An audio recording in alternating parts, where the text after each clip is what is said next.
민선 8기를 맡는 전남의 지방의회는 대부분 민주당 일색인데요. 일방적인 원구성을 우려하는 목소리가 높습니다. 정기명 여수시장 당선인이 민선 8기 주요 시책을 발표했습니다. 여수시의 정책 방향과 발전 방안이 담긴 청사진은 무엇인지 살펴봤습니다. 여순 사건 당시에 숨진 철도 공무원이 순직을 인정받았습니다. 비슷한 사례가 추가로 인정받을 수 있을지 관심이 모아지고 있습니다. 완도 바닷속 차량에서 발견된 시신 3구가 조윤아 양의 일가족인 것으로 확인됐는데요. 경찰은 타살의 흔적은 없는 것으로 보고 있습니다.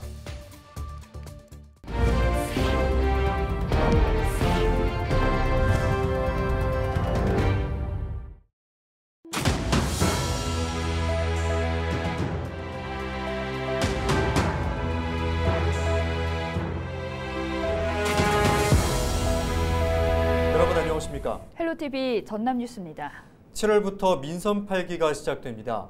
이와 함께 집행부를 견제할 의회도 의장단 후보를 확정하고 있는데요. 민주당 소속 의원이 다수인 전남도 의회에서는 공정한 구성을 촉구하는 목소리가 높습니다. 성정환 기자가 보도합니다.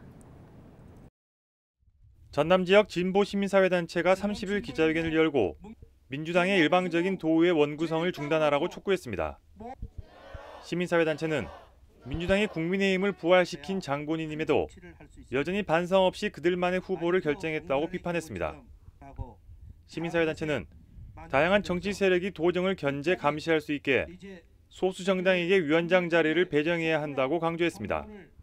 많은 도민들이 도의회가 민주적으로 소수 정당과 합의해서 원을 구성하고 소수 정당에도 위원장을 할애할 수 있는 이러한 민주당이 되기를 바랄 것입니다.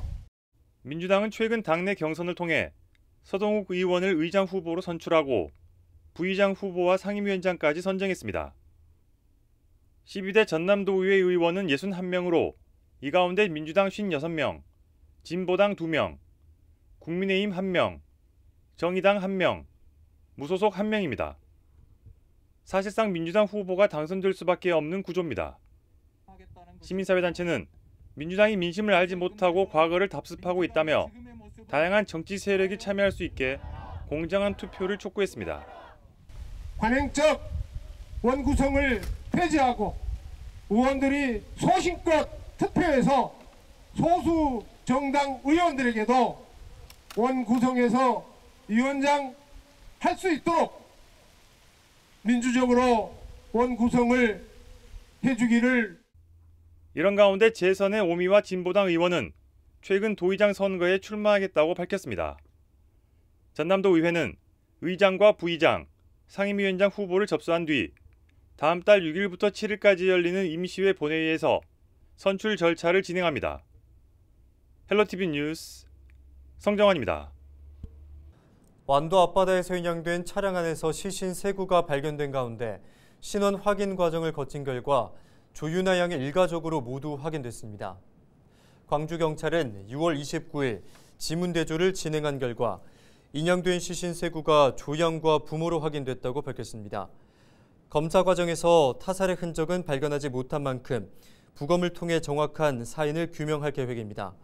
조 양 부모는 6월 19일부터 7월 15일까지 제주도 교회 체험학습을 신청해놓고 6월 24일 제주가 아닌 완도로 이동했고 6월 30일 펜션을 빠져나간 뒤 실종됐습니다. 국토교통부가 상반기 투기 과열지구를 재검토한 결과 전남에서는 순천과 여수, 강양이 조정 대상 지역에서 제외됐습니다. 국토교통부는 금리 인상 등 주택시장 안정 요인과 지방의 미분양 증가 등을 고려해 투기 과열지구 지정 해제를 결정했다고 밝혔습니다. 투기 과열지구 및 조정 대상 지역 조정안은 7월 5일 0시부터 효력이 발생합니다. 정기명 여수시장 당선인이 취임을 앞두고 지난 20여일 동안의 인수위 활동을 중간 보고했습니다. 시정 비전으로 남해안 거점 도시 미항여수를 발표했는데요.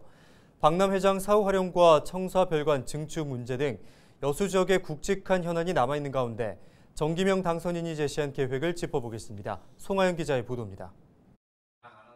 29일 기자회견을 열고 시정 비전을 제시한 민선 8기 여수시장 정기명 당선인. 남해안 남중권 대표 도시로 자리매김하겠다며 남해안 거점 도시 미항여수를 내세웠습니다.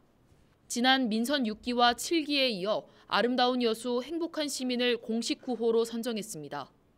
민선 8기 여수시의 5대 시정 방침은 소통, 화합, 열린 도시, 인재 육성 산업 도시, 문화 예술 복지 도시, 해양 관광 휴양 도시, 기후 변화 선도 도시로 정했습니다.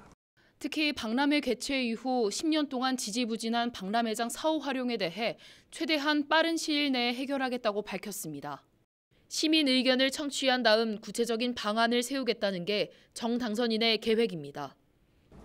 전 시민들 이렇게 대상으로 유튜브 생중계를 해서 한마디로 공론화를 붙여야 한다는 겁니다.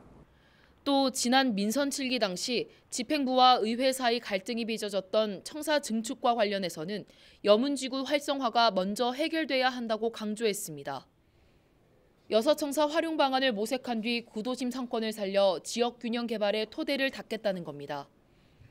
여문지구 현재 시청사의 몇만평 부지에 밑에까지 해서 뭔가는 좀 하나 이렇게 해놓고 그래서 땅값도 오르고 집값도 오르고 장사도 잘 되고 이런 정도가 마련됐을 때 그런 시기가 됐을 때 청사도 이렇게 한번 임기 내 여당과의 긴밀한 협력을 어떻게 구축해가느냐도 정 당선인이 풀어야 할 과제입니다. 정 당선인은 국민의힘이 호남에 관심을 가지고 있는 만큼 먼저 사업을 구상해 제시하겠다고 밝혔습니다. 이것을 반드시 만들어서 갖고 올라가야 됩니다. 민주당 출신 시장이 아닌 정말 여수 시민의 시장인 그런 입장에서 1일 취임식을 열고 본격적인 시정 운영에 나설 여수시장 정기명 당선인. 7월 20일 이후 시민 보고회를 열어 인수위 활동 결과를 최종 발표할 예정입니다. 헬로티비 뉴스 송하영입니다. 민선 8기 순천시장직 인수위원회가 42개 세부 공약을 발표했습니다. 민선 8기 순천 12전은 대한민국 생태수도 인류 순천으로 정했다며 2023 국제정원 박람회 성공 개최와 탄소 중립 정책, 원도심 정비 등 주요 핵심 사업 계획을 밝혔습니다. 정책 변화가 필요한 사안으로는 공동주택 허가 강화와 선심성 예산 편성 지양, 공무원 점심시간 민원 불편 해소 등 12건이 제시됐다고 설명했습니다. 광양시장직 인수위원회가 공약사항 110여 건을 채택하고 인수위 활동을 마무리했습니다. 인수위가 채택한 주요 공약사항에는 광양세무서 유치와 공공산후조리원 유치, 스마트 구인구직 플랫폼 구축 등이 포함됐습니다. 인수위는 또 단체와 개인에게 받은 56개 정책 제안에 대해서는 논의를 거쳐 당선인에게 보고하고 관련 부서에 전달했다고 덧붙였습니다. 인수위원회 사무국은 공약사항을 다듬은 활동 상황 백서를 7월 중에 시민들에게 공개할 계획입니다. 민선 6기와 7기 광양시정을 이끌었던 정현복 광양시장이 퇴임했습니다. 정 시장은 퇴임식에서 모두가 살기 좋은 광양을 만드는 일이라면 언제 어디서라도 시민과 함께 하겠다며 시민과 함께한 모든 시간이 행복했다고 소회를 밝혔습니다. 정현복 시장을 이어 광양을 이끌 민선 8기 정인화 광양시장 취임식은 7월 1일 광양실내체육관에서 열립니다. 여순 사건 발생 당시 철도 공무원으로 일하다 숨진 고 장환봉 씨가 순직으로 인정받았습니다. 여순 사건부터 한국 전쟁까지 전쟁 피해로 숨진 국가공무원은 5천여 명이 넘을 것으로 추산되는데요.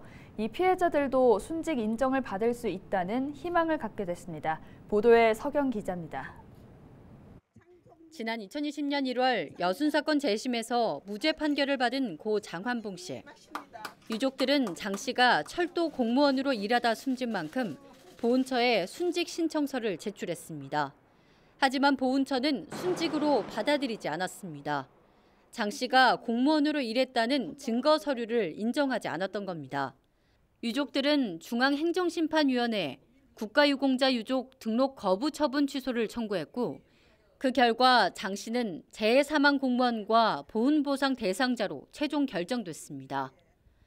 이것이 비단 저 혼자의 좋은 일이 아니고 전국의 수많은 거의 5천 명으로 추산되는 철도 공무원, 행정공무원 등 많은 유족들이 혜택을 볼 수 있었으면 합니다.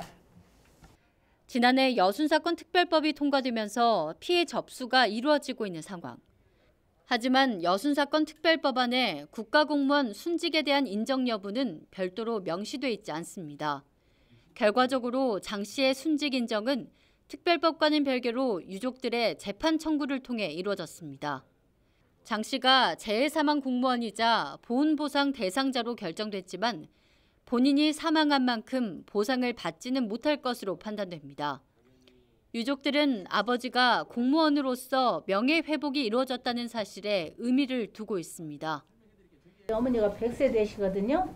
이 소식을 귀가 잘 어두워서 못 듣고 가서 말씀을 드렸어요. 그때 한 30분간을 통곡을 하시더라고요. 어머니 소원도 풀어드린 것 같아요. 헬로티비 뉴스 서경입니다. 여순사건 특별법 통과 1주년을 기념해 열린 포럼이 전문가와 유족 100여 명이 참석한 가운데 마무리됐습니다. 국회에서 열린 이번 포럼은 여순사건 희생자 보상 관련 입법 추진에 대한 방향이 논의됐으며 여순사건 조직위원회 이론화 요구에 대한 다양한 의견이 제시됐습니다. 또한 여순사건 피해 접수 기간이 앞으로 6개월여밖에 남지 않은 만큼 유족과 지인들의 적극적인 접수가 이루어질 수 있도록 노력해야 한다는 의견이 모아졌습니다. 본격적인 여름철 장마가 이어지는 가운데 여수시가 집중호우기간 폐수 무단 배출과 같은 환경오염 불법 행위를 특별 단속합니다. 이번 단속에서는 하천과 폐수 배출 시설의 운영 사업장을 대상으로 시설 정상 운영 여부와 무허가 미신고 시설 설치 여부 등이 중점적으로 점검됩니다. 위법 행위가 적발될 경우 사법 처리 또는 60만 원 이하의 과태료와 행정 처분이 내려집니다.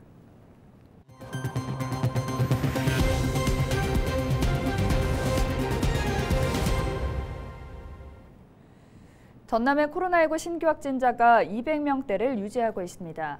전남은 6월 29일 한평군을 제외한 모든 시군에서 하루 전보다 18명 줄어든 250명의 신규 확진자가 나왔습니다. 지난 일주일 사이 하루 평균 확진자는 222명인 것으로 집계됐습니다. 네, 해남군이 조성한 지 오래돼 D등급을 받은 저수지 4곳을 보수합니다. 해남군은 국비 25억 원을 확보하고 D등급 저수지인 현산면 원진과 마산면 하기, 산이면 건촌 이 저수지 등 4곳을 대상으로 누수를 방지하기 위한 작업과 함께 농업용수 공급이 원활하도록 시설을 교체할 계획입니다. 한국토지주택공사 광주 전남지역본부가 영암군 학산면에 임대주택 120가구를 공급합니다. LH 광전지역본부는 영암 학산면 독천리 일대에 행복주택 18가구, 국민임대 82가구, 영구임대 20가구로 구성된 임대주택을 공급할 계획입니다. 입주 시기는 내년 11월로 예정됐습니다. 행복주택과 국민임대는 7월 12일부터 20일까지 LH 홈페이지 청약센터를 통해 신청할 수 있습니다. 목포시가 제대로 요건을 갖췄지만 신고 절차를 이행하지 않은 불법 5개 광고물을 한시적으로 인정해주기로 했습니다. 목포시는 7월부터 8월 말까지 자진 신고를 접수하고 5개 광고물법의 요건을 갖췄지만 허가나 신고 없이 설치한 광고물이나 기존의 허가나 신고를 받고도 표시 기간을 연장하지 않은 광고물에 대해 신고해달라고 당부했습니다. 5개 광고물 양성화 사업은 신청서와 건물 사용 승낙서, 위치도와 현장 사진 등 구비 서류를 갖춰 목포시 건설과 광고물팀에 제출하면 됩니다. 전남 도지사기 노인 게이트볼 대회가 3년 만에 담양에서 열렸습니다. 15회째인 이번 대회에서는 22개 시군의 어르신 450여 명이 참여해 실력을 거렸습니다. 전남도는 어르신 코로나19 감염을 막기 위해 게이트볼 대회를 중단했다가 올해 야외에서 처음으로 개최했습니다. 여수시가 매월 10만 원을 저축하면 최대 30만 원까지 지원받을 수 있는 희망저축계좌에 가입자를 모집합니다. 희망저축계좌는 저소득층의 자립을 돕는 사업으로 통장 가입 후 3년 동안 근로소득으로 매월 10만 원 이상 저축하면 정부 지원금을 추가 적립해 만기에 돌려받는 금융상품입니다. 신청은 주소지 읍면동 행정복지센터에서 방문 접수할 수 있습니다. 이상으로 뉴스를 마칩니다. 함께해 주신 여러분 고맙습니다.